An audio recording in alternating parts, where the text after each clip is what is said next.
Can you sort of maybe go a little deeper on that? Like, what specific narrative was it going against? That the southern border is secure. That's one line that our beloved vice president keeps repeating, or that we must welcome everyone who pours into this country with open arms and put them at the head of the line before our own homeless veterans and people. But the book isn't about that. The book shows compassion towards people who want a better life. I understand that. My character, the private American, understands that. His battle is with the people who are looking to get rich at our expense by shipping fentanyl into the country. And as you know, they've shipped enough fentanyl over the southern border to kill every American 5 times over.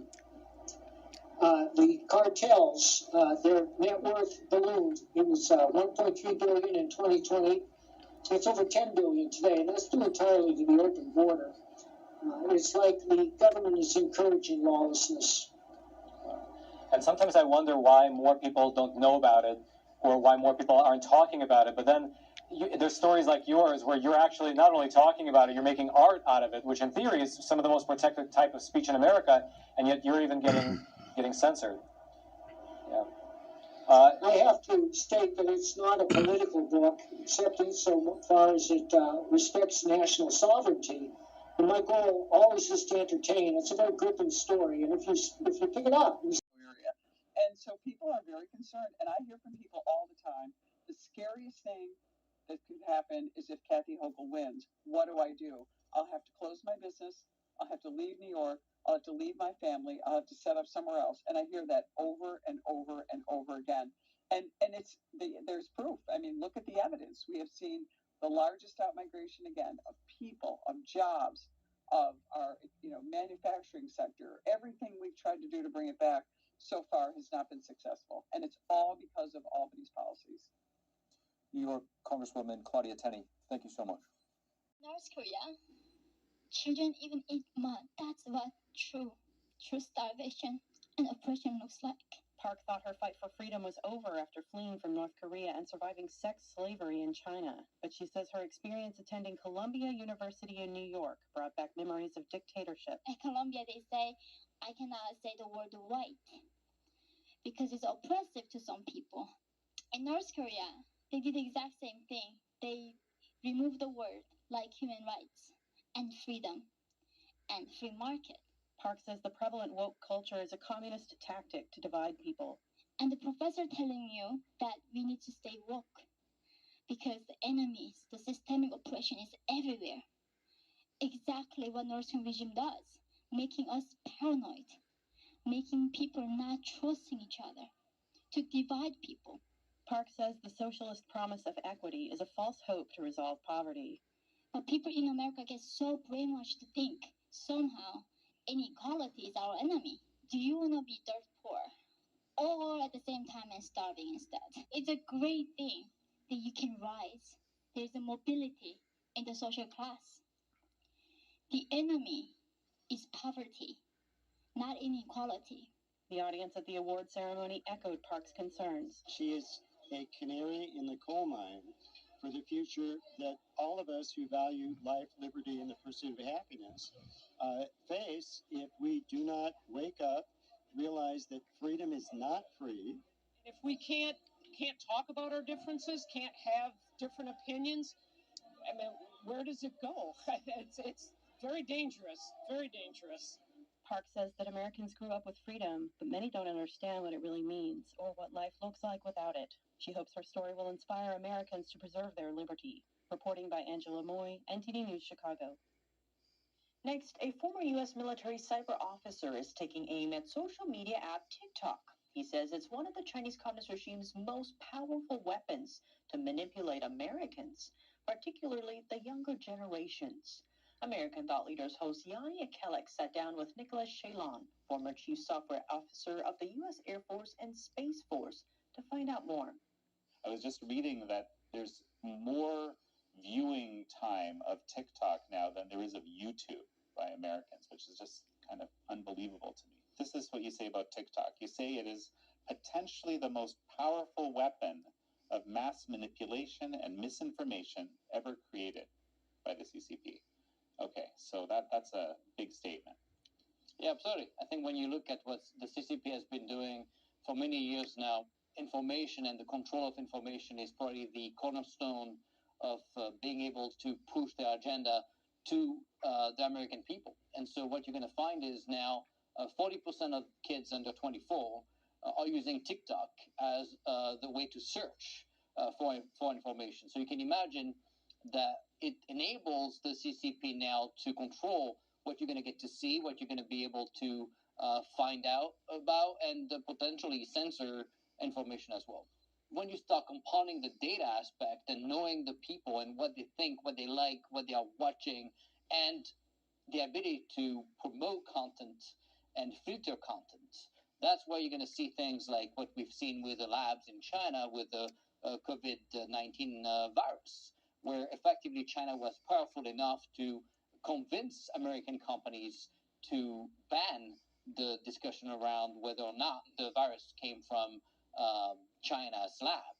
And you can imagine now that if they control the main platform of information used by kids under 24, they don't have to ask anybody. They can just decide to ban it themselves.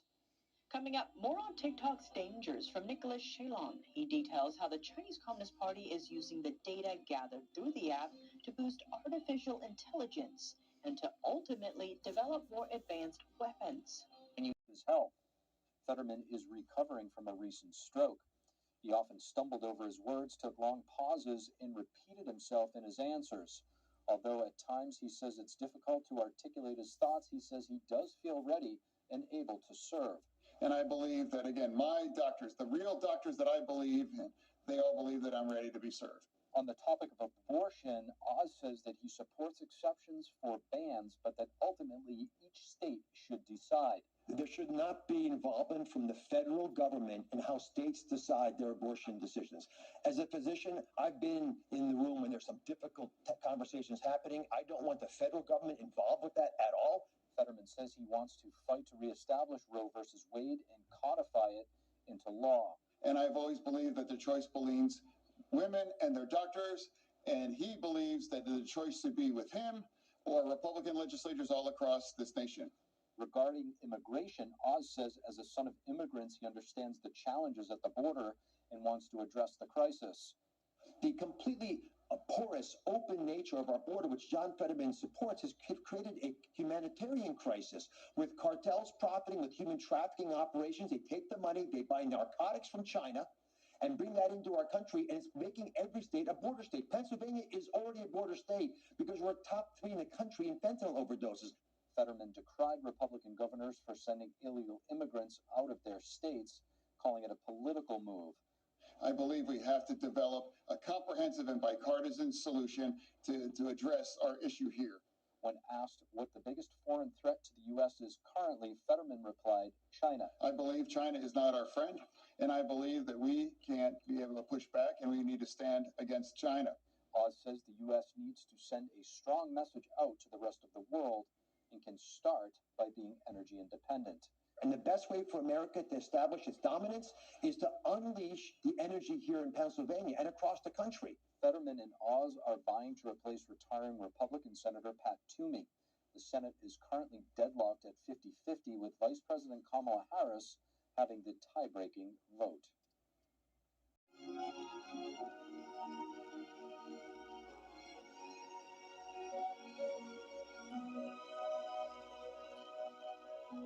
I hope that we recover as many service members as possible while we're here. No man or woman will be left behind.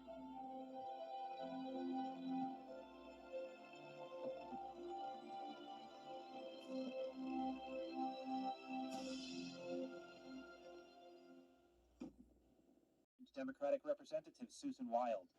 What I want to make sure happens is that we protect the American dream for generations to come, because right now Joe Biden, Nancy Pelosi, and my opponent Susan Wild are working hard to turn it into a socialist nightmare. Scheller emphasized the importance of supporting law enforcement and having a secure border. I want to make sure that we're putting forth bills that are going to land on Biden's desk over and over again.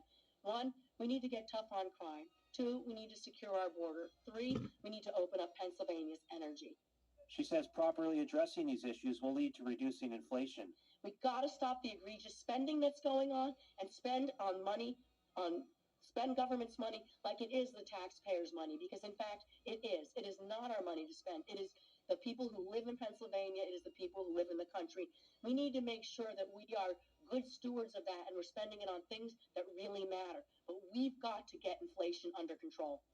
Former Ambassador Nikki Haley shared why Scheller has her endorsement. What you get with Lisa is you get someone that understands that you have to hold criminals accountable, someone that knows that we have to have transparency in the classroom and really get our kids back up to speed, somebody that understands that we have to be energy dominant, and someone that understands that the only way we can deal with our enemies around the world is to have strength here at home. Supporters chimed in on why Scheller has their vote. I trust her. She's honest. And she just wants to do a good job for Pennsylvania and for us people, and she wants to make a difference. Some voters are looking for a person in Congress that hasn't held office before with fresh aspiration. I think our country is going overall in the wrong direction. I feel very badly for what people are paying for everything. Prices at the pump, prices for healthcare, which is a big issue for me since I'm a pediatrician. Overall, people are paying more, they're getting less, and something really needs to change. I think she's in it because she loves this community, she loves this country, and I'm here to support her. People aren't happy with what's going on in the country today. And I think that alone gives Lisa an opportunity to unseat the current Congresswoman, Susan Wild. Incumbent Representative Susan Wild is running on a platform of infrastructure, environment, public safety, and education. Jeremy Sandberg, NTD News.